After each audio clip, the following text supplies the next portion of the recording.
ser aplicada a obrigação de reparar o dano. Outra medida socioeducativa, a prestação de serviços à comunidade. Essa prestação de serviços à comunidade, ela tem prazo máximo de 6 meses.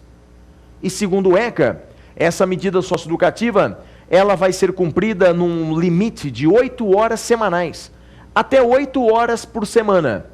Mas, nesse caso, diz o ECA, o adolescente cumprirá os sábados, domingos, feriados ou outro dia que não prejudique estudo ou trabalho. Outra medida socioeducativa, talvez a mais prestigiada, seja a liberdade assistida. Liberdade assistida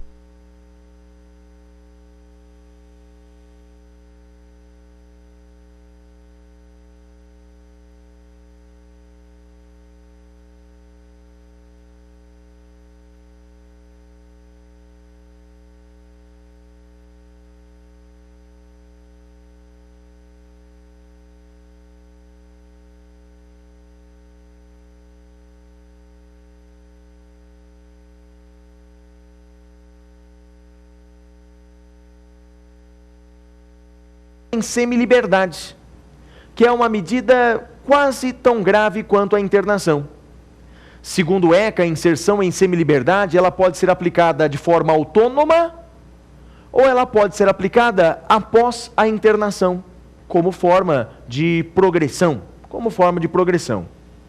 E claro, a medida socioeducativa mais importante, mais gravosa e que mais cai em concursos públicos, como vimos, é a internação.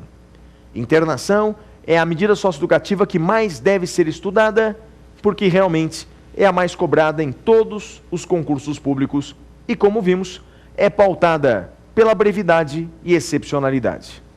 Tudo bem? Essa, então, foi a 4ª pergunta do nosso programa de hoje. Mas tem mais uma. Então vamos a ela. Pergunte ao professor. Professor Flávio, qual a diferença entre internação, internação provisória e acolhimento institucional?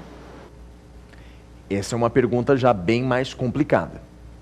Qual a diferença entre internação, internação provisória e acolhimento institucional? Vamos começar pelo terceiro? Acolhimento institucional. Acolhimento institucional é o nome dado pelo ECA a uma das medidas de proteção. Está lá no artigo 101 do ECA, o acolhimento institucional. Portanto, uma criança que, por exemplo, pratica um ato infracional, ela pode ficar numa determinada instituição. Antigamente, era o chamado abrigo, mas agora o ECA dá o nome de acolhimento institucional. É, portanto, uma medida de proteção. É, portanto, uma medida protetiva, ok? Então, acolhimento institucional é uma medida de proteção. Pode ser aplicado tanto para a criança quanto para o adolescente. Para a criança e para o adolescente. Muito bem. Agora, internação provisória, eu não falei. O que é isso? Internação provisória é um instituto previsto no Estatuto da Criança e do Adolescente e que consiste numa internação decretada durante o processo. Isso mesmo, uma internação decretada durante o processo, antes da sentença.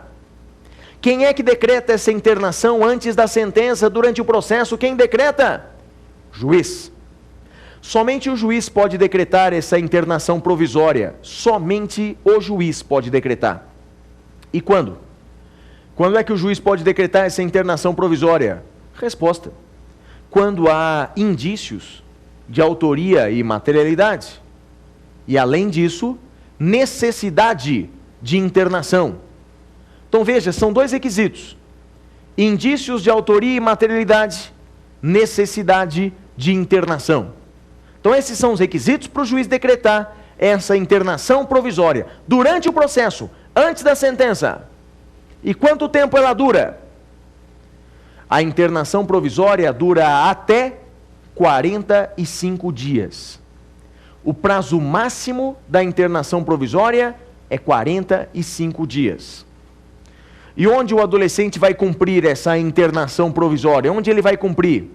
Num estabelecimento apropriado. num estabelecimento destinado a esses adolescentes infratores. Mas tem uma exceçãozinha. Segundo o ECA, segundo o Estatuto da Criança e do Adolescente, os 5 primeiros dias, o adolescente poderá ficar numa cadeia, numa cela separada dos adultos. Em cidades menores, em cidades do interior, isso é comum, isso pode acontecer. Então, os 5 primeiros dias o adolescente pode cumprir numa cela separada dos adultos. E agora, lembra que o colega perguntou? Qual a diferença entre o acolhimento institucional, a internação provisória e a internação? Bem, a internação propriamente dita é a mais gravosa das medidas socioeducativas. A internação é a medida mais rigorosa. Está prevista lá no Estatuto da Criança e do Adolescente, como eu já disse a vocês algumas vezes, pautada por 2 princípios constitucionais: brevidade e excepcionalidade. Lembra como funciona?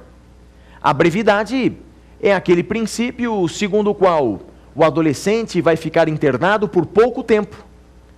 Segundo o ECA, não há prazo previamente determinado, mas tem o prazo máximo de 3 anos, sendo que a cada 6 meses o adolescente deve ser reavaliado e aos 21 anos de idade deve ser compulsoriamente liberado.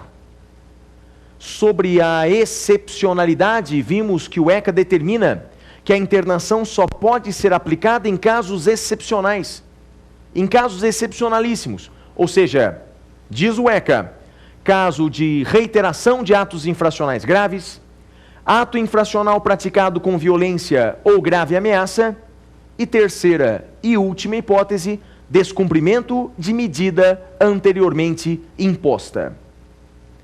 Vou te dar um exemplo agora que é clássico em concursos públicos e no exame da OAB, então fique atento. Imagine um adolescente, menino de 17 anos, que nunca praticou nenhum ato infracional. O menino é um santo, um amor de menino, nunca falou um palavrão sequer. Mas pela primeira vez na sua vida, pratica um ato infracional. Tráfico de drogas. Tráfico de drogas. A pergunta é simples. Ele pode ser internado? Sim ou não? Para o exame da OAB, a postura do candidato é entender que esse rol que eu expliquei a vocês é taxativo. Então, se o ato infracional não se enquadrar naquele rol do ECA, o adolescente não poderá ser internado. Lembra do rol previsto no ECA? Ato infracional com violência ou grave ameaça, reiteração de atos infracionais graves e descumprimento de medida anteriormente imposta. Nesse meu exemplo, do adolescente que pela primeira vez em sua vida praticou o tráfico, se aplica esse rol? O fato se encaixa no rol? Veja, será que houve ato infracional com violência ou grave ameaça? Não. Tráfico de drogas não tem violência, não tem grave ameaça. Será que houve reiteração de atos infracionais graves? Nesse meu exemplo, não houve reiteração de atos infracionais graves. Foi o primeiro ato infracional que ele praticou. Terceira pergunta, ele descumpriu alguma medida anteriormente imposta? Também não. Também não descumpriu nenhuma medida anteriormente imposta. Então, para o exame da OAB, diga não. Esse adolescente não poderá ser internado.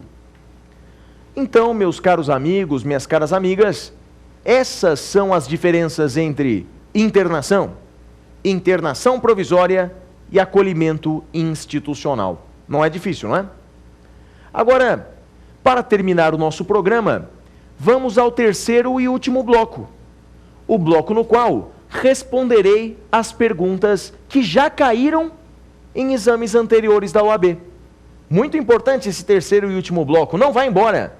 Vamos ao bloco denominado o X da questão.